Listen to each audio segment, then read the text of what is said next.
சக்தி பராசக்தி குரு வாழ்க, பங்காரம்மா வாழ்க, உலகமெல்லாம் சக்தி நெறி ஓங்க வேண்டும், ஒவ்வொருவர் மனக்குறையை நீங்க வேண்டும் அன்னையின் அருளால். எல்லோரும் நல்லா இருக்கீங்களாப்பா? இன்றைக்கி என்ன வீடியோன்னு பார்த்தீங்கன்னா, என்னோடய வீடியோவாப்பா வெள்ளிக்கிழமை படைக்கிறது, வியாழக்கிழமைக்கு அம்மாவுக்கு வழிபாடு செய்கிறது, ஆடி வெள்ளிக்கு நான் படைக்கிறதெல்லாம் பார்த்துருப்பீங்க. ஆனால் இது என்ன வீடியோன்னு பார்த்தீங்கன்னா, ஞாயிற்றுக்கிழமை அன்னைக்கு ஃபுல்லாக என் பேர பசங்களோட என்ன செய்கிறேன்னு நான் காட்ட போகிறேன். இன்றைக்கி ஃபுல்லாக என்ன பண்ணுறேன்னு சொல்லி கடைசி வரலையும் பாருங்கள். போனால் ஆடிப்பூர வீடியோவுக்கு சப்போர்ட் பண்ணதுக்கு எல்லாருக்கும் ரொம்ப நன்றிப்பா. யாரெல்லாம் ஆடிப்பூரத்துக்கு போகணுன்னு சொல்லிவிட்டு எனக்கு கமெண்ட் பண்ணுங்கள். வாங்க வீடியோக்குள்ளே போகலாம். நான் 5 மணிக்கெலாம் ஏந்திரிடுவேன்ப்பா. பிள்ளைங்கள்லாம் ஞாயிற்றுக்கிழமைங்கிறதுனால ஒரு 7 மணிக்கு தான் ஏந்திரிப்பாங்க. காலையில் ஏந்திச்ச உடனேப்பா டீயும் காலையில் சாப்பாடும் ரெடி பண்ண ஆரம்பிச்சிட்டேன். நான் காலையிலே ஏந்திச்சோடனேப்பா டீ போட்டுக்கிட்டு வெளியில் சேர் போட்டு உட்காந்துருவேன். ஏன்னு பார்த்தீங்கன்னா ஒரு ரிலாக்ஸாக உட்காந்து குடிச்சிட்டு தான் அப்புறம் ஏஞ்சி வேலை பார்ப்பேன். எனக்கு டீ குடிக்கிறது ரொம்ப பிடிக்கும்ப்பா. முன்னெல்லாம் பார்த்தீங்கன்னா டீலாம் குடிக்க மாட்டோம், காஃபி தான் குடிப்போம். இருந்தாலும் இவ்வளோ டீ குடிக்க மாட்டோம். இப்போ பார்த்தீங்கன்னா 3 வேளையும் டீ தான்ப்பா நான் குடிச்சிட்ருக்கேன்.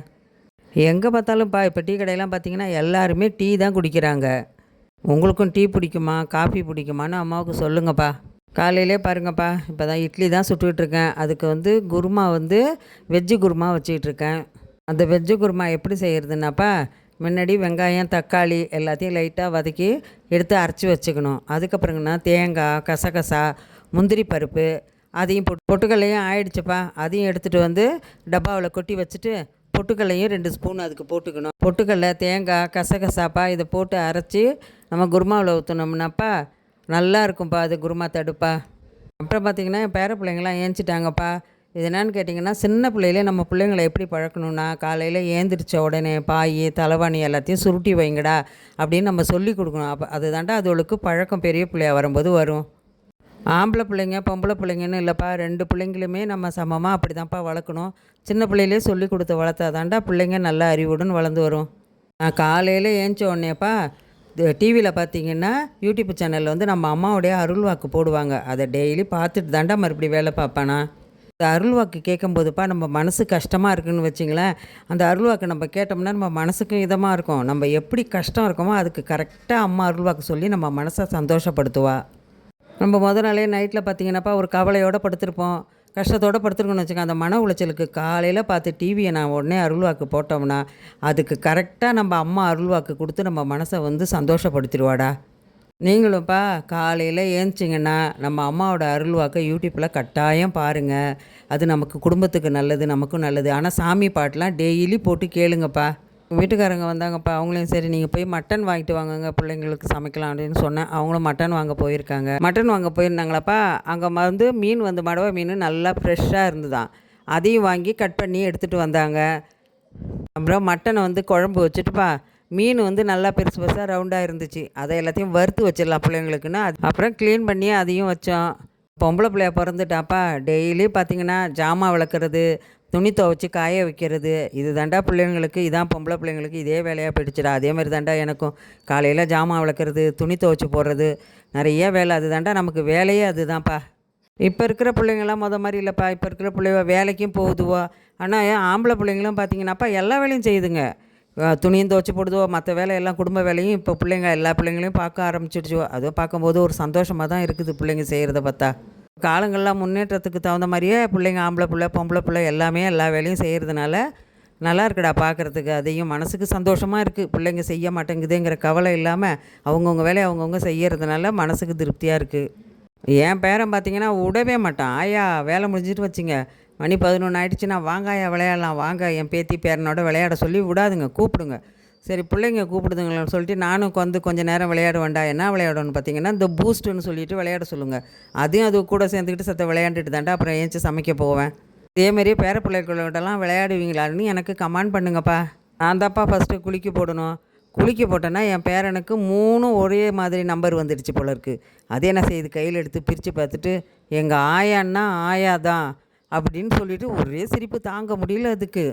என்னடாச்சு, என்னடா ஆயா ஆயாங்கிற அப்படின்னு பார்த்தா பூஸ்ட் அப்படின்னு சொல்லிவிட்டு அடிக்குது. அடிச்சுட்டு சொல்லிவிட்டு எல்லாம் சிரிச்சுட்டு கிடக்குறோம்ப்பா. அந்த நேரம் அவன் ஒரு டைலாக் சொன்னான் பாருப்பா, ஆயான்னா ஆயா தான் அப்படின்னு.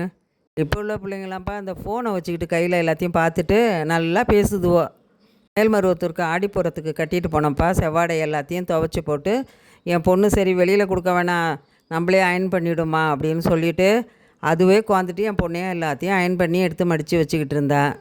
இதிலே பார்த்தீங்கன்னாப்பா ஜெயிக்கிறதுல நான் தான் ஃபஸ்ட்டு, நான் தான் என் பேர பிள்ளைங்க எல்லாம் சண்டை போட்டுப்பாங்க. சரி என் பேரன் சின்ன பிள்ளையாச்சா அதை சொல்லிடுறது, நீ தாண்டி ஃபஸ்ட்டு ஜெயிச்சிட்ட அப்படின்னு. அதுக்கு ஒரு சந்தோஷம் தாங்க முடியாது, ஒரே சிரிப்பு தான் அதுக்கு. பிள்ளைங்களோட விளையாண்டுட்டு இருந்தேனப்பா. சரி மணி பார்த்தா மணி 12:30. சரி இனிமேல் போய் நாங்கள் சமைக்கிறோம் அப்படின்னு சொல்லிவிட்டு அங்கே சமைக்கிறதுக்கு கிச்சனுக்கு போயிட்டேன்.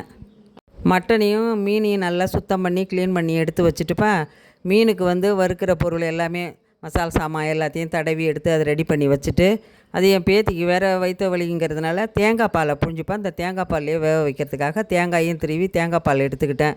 பொன்னடப்பா என் பேத்தி பர்த்டேவுக்கு நாட்டுக்கோழி எடுத்துகிட்டு பிரியாணி செய்கிறதுக்காக எல்லாம் ரெடி பண்ணிக்கிட்டு இருந்தேன். அதில் ஒரு டிப்ஸு சொல்லியிருந்தேன்ப்பா. அதே மாதிரி தான் நானும் கழுவேன். என்னன்னு பார்த்தீங்கன்னா, அந்த நாட்டுக்கோழியில் தேங்காய் எண்ணெயும் மஞ்சத்தூளும் போட்டு நல்லா கொஞ்சம் நேரம் ஊற வச்சு தேய்ச்சி கழுவ சொல்லியிருந்தேன். நாட்டுக்கோழிக்கு மட்டும் ஏமா தேங்காய் எண்ணெய் ஊற்றி கழுவணும்னு சொல்லியிருக்கீங்க. அது ஏன்னு பார்த்தீங்கன்னா, நாட்டுக்கோழி கவுல் அடிக்கும். கவுல் அடிக்கிறதுனால அதில் மஞ்சத்தூளும் தேங்காய் எண்ணெயும் ஊற்றி, ஒரு ஸ்பூன் தேங்காய் எண்ணெய் ஊற்றி நல்லா பெசரி கொஞ்சம் நேரம் அமுக்கி வச்சுட்டுப்பா, நல்லா தேய்ச்சி கழுவிட்டோம்னா அந்த நாட்டுக்கோழி கவுலே வராதுப்பா. அதனால தான்ப்பா தேங்காய் எண்ணெய் ஊற்றி கழுவுறது. ஒருத்தவங்க கமெண்டில் கேட்டிருந்தீங்க, ஏமா தேங்காய் எண்ணெய் ஊற்றி கழுவுறீங்கன்னு சொல்லிட்டு. உங்களுக்காக தான்ப்பா இதை நான் சொல்கிறேன், தேங்காய் எண்ணெய் எதனால் ஊற்றி நம்ம கழுவுறோன்னு சொல்லிவிட்டு. என் பொண்ணு மீன் வறுத்துக்கிட்டு இருக்கா பாருங்கப்பா. அந்த மீனில் தேங்காய் பாலை ஊற்றி அந்த மீனை வறுத்துக்கிட்டு இருக்கோம். ஏன்னா காரம் ரொம்ப இருக்காது, அதனால தான் தேங்காய் பால் ஊற்றி அந்த மீன் வறுக்கிறோம். இந்தமாரி நம்ம வீட்லேயும் பிள்ளைங்க யாரும் சாப்பிடாம உரைக்குது, எனக்கு வயிற்று வலிக்குது, இதனால் என்னால் சாப்பிட முடியலன்னு பிள்ளைங்க சொல்லிச்சிங்கன்னா, இதேமாரியே தேங்காய் பாலை ஊற்றிப்பா மீன் வரங்க. அது எப்படி வறுக்கணும்னு கேட்டிங்கன்னா, ஃபஸ்ட்டு மீனை நல்லா சுத்தமாக கழுவி எடுத்துக்கொண்டாந்து வச்சுட்டு, மஞ்சத்தூள், கொஞ்சமாக இஞ்சி பூண்டு, கொஞ்சம் பெருஞ்சீரகத்தை வச்சு நைஸாக அரைச்சி அதில் போட்டுக்கணும். போட்டுட்டு இல்லை இஞ்சி பூண்டு விழுது இருந்தாலும் பரவாயில்ல, அதுவும் போட்டுக்கலாம். கொஞ்சமாக மிளகாத்தூளை போட்டு நல்லா பெசரி எடுத்து மூடி வச்சிடணும் டாமிக்கு. அது ஒரு அரை மணி நேரம் ஊறணும் உப்புலாம் போட்டுட்டு. கொஞ்சம் ஒரு சொட்டு புளி ஊற்றிக்கணும். அதை அந்த மசாலா சாமான்லாம் எட்டையை வழித்து விட்டுட்டு மீனை எடுத்து எண்ணெயில் லைட்டாக பொரிச்சிக்கணும். பொரித்து எடுத்துகிட்டு அதுக்கப்புறம் திருப்பி அந்த எண்ணெய் சட்டியில் மீனெல்லாம் எடுத்து வச்சு இந்த தேங்காய் பால் புழிஞ்சு வச்சுருக்கோம் பாருங்கள், கட்டி தேங்காய் பால், அதை ஊற்றணும். அந்த தேங்காய் பால்லே தாண்டா மீன் வேகணும். அதை பார்த்திங்கன்னா காரம் இருக்காது, நல்லா டேஸ்ட்டாக இருக்கும். பிள்ளைங்களுக்கும் சாப்பிட்றதுக்கு ரொம்ப பிடிக்கும். அல்சர் உள்ளவங்களாம்ப்பா மீன்லாம் வேண்டாம், எனக்கு காரமாக இருக்குது, எனக்கு அந்த மாதிரிலாம் வறுத்துலாம் வேணான்னு சொன்னாங்கன்னா, இதே மாதிரியே செய்து இந்த மெத்தடில் செஞ்சு பாருங்கள். காரம் இருக்காது, சாப்பிட்டாங்களும் வயிறுலாம் வலி இருக்காது. அப்புறம் சாப்பாடெலாம் ரெடி பண்ணி எல்லாம் செஞ்சு முடிச்சிட்டோம்ப்பா. எல்லோரும் சாப்பிட வாங்கன்னு சொல்லி எல்லாம் ரெடியாக கொண்டாந்து வச்சுட்டோம். நான் என் பேர பிள்ளைங்களுக்கு எங்கள் வீட்டுக்காரங்களுக்கெலாம் சாப்பாடெலாம் போட்டுப்பா, அது என் பேரனுக்கு ஊட்டி விட்டுட்டு தான்ப்பா அப்புறம் கடைசியாக நான் சாப்பிடுவேன். அப்போ பார்த்தீங்கன்னா என் பேரை சாப்பிட்ட தட்டிலே சரி நம்மளும் சாப்பிட்டுடும் அப்படின்னு சரி முள்ளெல்லாம் எடுத்து தனியாக தான்ப்பா வச்சுருந்தேன். சாதத்தை போட்டு ஒரு புடி இப்படி பிடிச்சி, அதே மட்டன் குழம்பு ஊற்றி தான்ப்பா இப்படி பிடிச்சி சாப்பிட்டேன் பாருங்கள். தொண்டையில் என்னமோ அறுவுற மாதிரி இருந்தது. என்னன்னு பார்த்தீங்கன்னா, தொண்டை உள்ளே மாட்டிக்கலப்பா, உள்ளே போய் மேலே போய் சதையில் மாட்டிக்கிச்சு. ஐயோ, நான் தொண்டைக்குள்ளே போனாலும்ப்பா ஒரு பிடி சாதம் போட்டோம்னா டப்புக்குன்னு உள்ளே போயிடும். இது அந்த மாதிரி இல்லைப்பா, உள்நாக்கு மாதிரி இருக்குது பாருங்கடா, அதில் போய் நல்லா சொருவிச்சு. பேசவும் முடியல, முழுங்கவும் முடியல, இருக்க குத்திக்கிட்டே இருக்குது, உள்ளே போய்கிட்டே இருக்குது, முள் சதை உள்ளே போயிட்டே இருக்குது. என்னால் ஒன்றுமே சொல்ல முடியல. உடனே எங்கள் வீட்டுக்காரங்களும் என் பேரனும் உடனே கிளம்பி விடேந்து உடனே பல் டாக்டர்கிட்ட கிளம்பி போனோம். ஞாயிற்றுக்கிழமையாக இருக்குது, மணி பார்த்திங்கன்னா 3. இந்த நேரத்தில் எந்த டாக்டரும் இருக்க மாட்டாங்களேன்னு அது வேறு பயந்துக்கிட்டு போயிட்டுருக்கோம் பெரிய ஆஸ்பத்திரிக்கு போகலாம் அப்படின்ட்டு.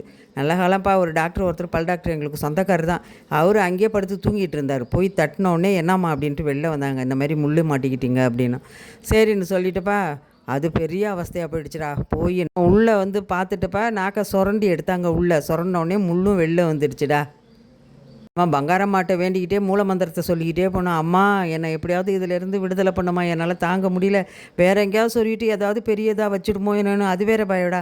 மூல மந்திரம் சொல்லிக்கிட்டே அம்மா பங்காரம்மா என் கூடயே வாங்கம்மான்னு பயந்துக்கிட்டே போனேன். அதேமாரியே போனோடனே அவர் டாக்டர் 2 பக்கம் சுரண்டார், முள்ளும் வெளில வந்துடுச்சுடா. அம்மாவுக்கு கோடான கோடி நன்றியை சொல்லிவிட்டு வந்தேன்டா வீட்டுக்கு. அப்புறம் உடனேப்பா உடனே படுத்துட்டு நல்லா தூங்கிட்டு திருப்பி நான் ஹாஸ்பிட்டலுக்கு போனமாச்சேன்னு குளிச்சுட்டு இப்போ ஞாயிற்றுக்கிழமையும் சீரியல் போடுறாங்கடா, அதை கொஞ்சம் நேரம் நான் பார்த்துக்கிட்டு இருந்தேன். நான் விஜய் டிவி சீரியல் தான்ப்பா பார்ப்பேன். நீங்களும் எந்த சீரியல் பார்ப்பீங்கன்னு சொல்லிவிட்டு என்ன நாடகம்லாம் பார்ப்பீங்கன்னு எனக்கு கமெண்ட் பண்ணுங்கடா. எனக்கு பிடிச்சதுப்பா பாண்டியன் ஸ்டோரு, சின்ன மருமகள், சிறகடிக்கும் ஆசை, அழகே அழகு, இதெல்லாம் நல்லா பார்ப்பேன்டா. அழகே பார்க்குறதுக்குப்பா கதை நல்லா சுவாரஸ்யமாக போகுது, அதையும் கொஞ்சம் நேரம் உட்காந்து பார்ப்பேன்டா. அதையும் அழகு மதியம் அழகு மலரும் நல்லா நடிப்பாங்கப்பா. அந்த சீனும் நல்லா பார்த்துட்டு தான் இருப்பேன். அப்புறம் நைட்டு என்ன சாப்பாடுன்னு பார்த்தீங்கன்னா தோசையும் மதியானம் வச்ச மட்டன் குழம்பு தான்ப்பா நைட்டு எங்கள் வீட்டில் சாப்பாடு. எங்கள் பேத்திங்க பார்த்தீங்கன்னா முட்டை தோசை வேணும் ஐயா, அதில் ஆனியன் போட்டு எங்களுக்கு ஆனியன் தோசை வேணும், ஆம்லேட் வேணும்னாங்க. சரி, அதுக்கும் வெங்காயம்லாம் ரெடி பண்ணி அதை ரெடி பண்ணிக்கிட்டே இருந்தேன்ப்பா. இந்த சாப்பர் வந்துப்பா கண்ணுலாம் எரியாதுடா, வெங்காயம் வெட்டுறதுக்கு நைஸாக வெட்டுறதுக்கு யூஸ்ஃபுல்லாக இருக்குது. இது வந்துப்பா முதல்ல அருவாமனையில் அரிஞ்சாலோ நம்ம கத்தியால் வெட்டினாலுமேப்பா கண் எரியும், அதை நைஸாகவும் அறிய முடியாது. இப்போ சாப்பரில் போட்டோம்னு வச்சிங்களேன் நைஸாக அரிஞ்சிடுது. இந்த சாப்பர் உங்களுக்கு வேணும்னு சொன்னால் நல்லா இருக்குப்பா, வேணால் உங்களுக்கு லிங்க்கு கொடுக்குறேன், வாங்கிக்கிங்க.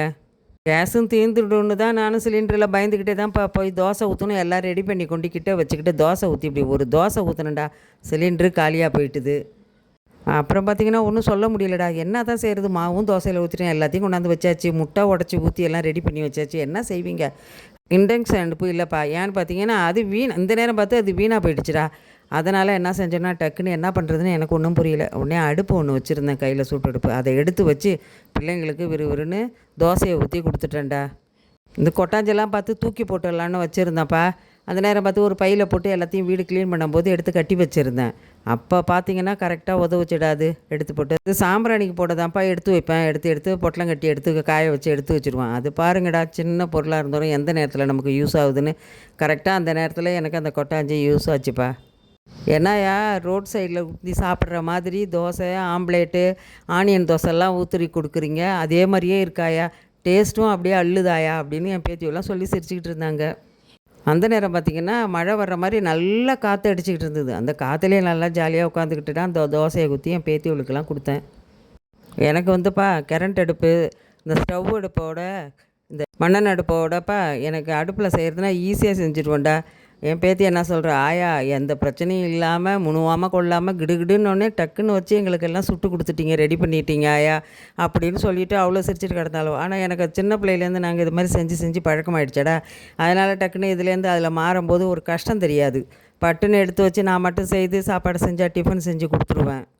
என் பொண்ணுக்கெலாம் இந்த அடுப்புலாம் செட் ஆகுதுப்பா, அவளுக்கு இது மாதிரி செஞ்சு பழக்கம் இல்லைல்ல, அதனால் அவளுக்கு செட் ஆகாது. நாங்கள் எவ்வளோ பேராக இருந்தாலும் எங்கள் வீட்டில் கிராமத்தில் பார்த்திங்கன்னா அடுப்பில் எவ்வளோ பேராக இருந்தாலும் நான் சரன்னு செஞ்சு எல்லாம் சாப்பாடெலாம் நல்லா டிஃபனோ சாப்பாடு எல்லாமே ரெடி பண்ணிவிடுவேன். அது எத்தனை பேர் வந்தாலும் சரி தான். அப்போல்லாம் நாங்கள் ஆள் ஒர்க்கெலாம் நாங்கள் சமைப்போம் பாருங்கள். அதனால் எங்களுக்கு அந்த சலிப்புத்தன்மை வராது. எவ்வளோ பேராக இருந்தாலும் இதில் செய்யலாங்கிற நல்ல தைரியத்தோடு செஞ்சுடுவோம்.